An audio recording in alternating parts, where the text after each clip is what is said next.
નમસ્કાર મિત્રો, આજે આપણે જોઈએ મહાજનપદ વિશે એટલે કે જનપદ વિશે. તો મહાજનપદ જે આખો ઇતિહાસ છે એના વિશે આજે જોઈશું. જો વિડીયો લાંબો હોય એવું લાગે તો આપણે બે ભાગમાં એને ડિવાઈડ કરીશું અને પાર્ટ એ નામ આપીશું અને બીજો હશે પાર્ટ બી. ઓકે, તો ચલો શરૂ કરીએ. તો સૌપ્રથમ જનપદ એટલે શું? આપણને ખબર છે કે જન એટલે માણસો અને પદ એટલે વસવાટનું સ્થાન.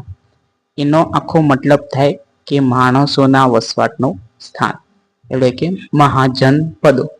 એટલે પાછળનો જે મહાશબ્દ આપણને ખબર છે કે મહા વસ્તુ શું છે, બરાબર. પણ જનપદ એટલે કે માણસો વસવાટનું સ્થાન.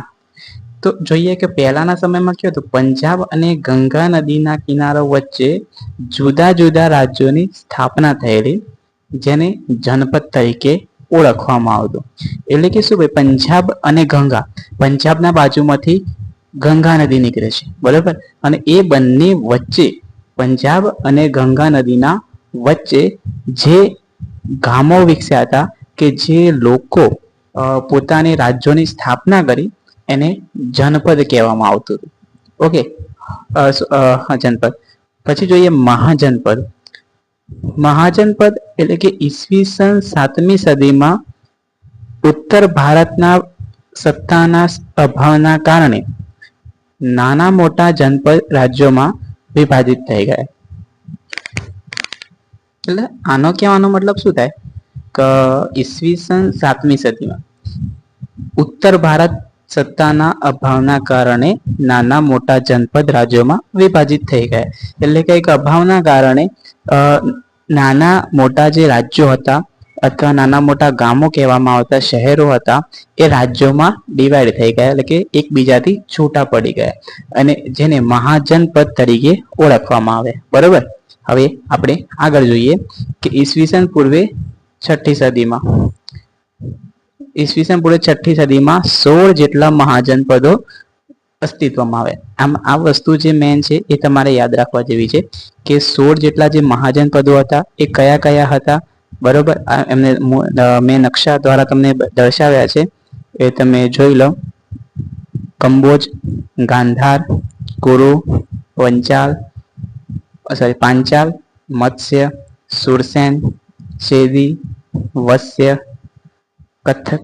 કાશી, કૌશલ, મલ્લ, વજ્જી, મગધ, અંગ, બરોબર. અને આ બધી વસ્તુ પછી અશ્મક, બરોબર. એ આપણે દર્શાવ્યા છે. આ જે નર્મદા છે, ગોદાવરી છે, કૃષ્ણા છે અને કાવેરી, એ નદીઓનો સમાવેશ કરેલો છે. આપણે એ મહાજનપદોમાં સમાવેશ થતો નથી.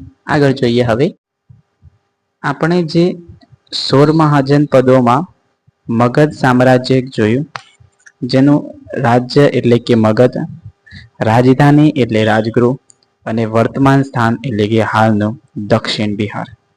આ વસ્તુ મગધ માટે નહીં, પણ જે 16 જેટલા મહાજનપદો છે એ બધા માટે તમે યાદ રાખો તો તમારા માટે બહુ સારું રહેશે. કારણ કે કોઈ પણ એક્ઝામમાં પૂછાઈ શકે છે. એટલે કે રાજ્ય લખવાનો, પછી રાજધાની, એ વખતની રાજધાની કઈ હતી અને હાલ અત્યારે એ વર્તમાન સ્થાન કયા નામથી ઓળખવામાં આવે છે, એ વસ્તુ તમારે યાદ રાખવી બહુ જરૂરી છે. ઉપર જોઈએ.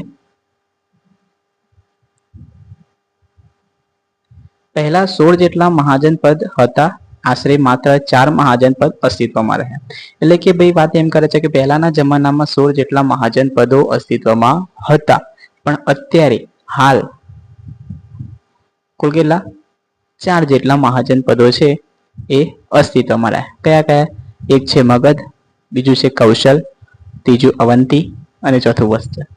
તમને બીજા જે 16 જેટલા મહાજનપદો છે એમાંથી તમને કોઈ રાજ્યની એની રાજધાની છે, વર્તમાન સ્થાન છે, એ ના ફાવે તો ચાલે, પણ અત્યારે જે આ મગધ, કૌશલ, અવંતી અને વત્સ, આ 4 જેટલા મહાજનપદો છે એની રાજધાની અને વર્તમાન સ્થાન તમને આવડવું ખૂબ જરૂરી છે. કારણ કે ઘણી બધી પરીક્ષાઓમાં કેવું હોય કે આપણને ખબર ના હોય કે આ પ્રશ્ન પૂછાશે, પણ પૂછાઈ જાય અને એ વખતે પછી આપણને અફસોસ થાય કે ચાલો મેં તૈયાર કર્યું તો સારું હતું. પણ એના કરતાં આપણે તૈયાર પહેલાથી જ આપણી રીતે તૈયાર કરી દેવું, બરોબર. હવે બીજું જોઈએ તો એક આ વસ્તુ મેન છે, તમારે MCQ માટે હું લખીને તૈયાર કર્યું છે કે મગધ પર રાજ કરતા જે રાજવંશો અને તેના સ્થાપક, આ વસ્તુ બહુ ઇમ્પોર્ટન્ટ છે તમારા MCQ માટે. કારણ કે એમ પૂછે કે હર્યક વંશ એટલે કે મગધ રાજ્યમાં હર્યક વંશમાં સ્થાપક કોણ હતા, તો તમને ખબર હોય છે કે સાહેબ બિંબિસાર હતા એ હર્યક વંશના સ્થાપક હતા. નાગ વંશના સ્થાપક શિશુનાગ હતા. નંદ વંશના સ્થાપક મહાપદ્મનંદ હતા. મૌર્ય વંશના સ્થાપક ચંદ્રગુપ્ત મૌર્ય હતા. તો આવા જ અવારનવાર વિડીયો જોવા માટે અમારી ચેનલને સબસ્ક્રાઈબ કરો, કારણ કે તમને બહુ હેલ્પફુલ થશે. અમે તમારી જોડેથી કોઈ પૈસા લેતા નથી. તમે ફક્ત ભણો, ગુજરાતનું નામ રોશન કરો, કારણ કે ગુજરાતી મીડિયમમાં ભણવાનો મકસદ જ એક જ છે કે ગુજરાતનું નામ પણ રોશન થાય. ઘણા વિદ્યાર્થીઓ દર વખત UPSCની એક્ઝામ આપતા હોય છે, પણ એમને સફળતા મળતી નથી. પણ આપણે આજે નહીં તો મહિના પછી પણ કંઈક એવો પ્લાન કરશું મોટો કે ગુજરાતનો હરેક વિદ્યાર્થી દર સાલ IAS IPS બને, પોતાના મા બાપનું નામ, પોતાના જિલ્લાનું નામ કે પછી પોતાના રાજ્યનું નામ બધું જ રોશન કરે અને ભારતનું નામ પણ છેલ્લે રોશન કરે, એવું આપણું મકસદ છે. તો આવા જ વિડીયો જોવા માટે ભણવાના લગતા અમારી ચેનલને સબસ્ક્રાઈબ કરો, અમારી ચેનલ સાથે જોડાઈ જાઓ, જેથી તમને ઘણું બેનિફિટ થશે. ધન્યવાદ.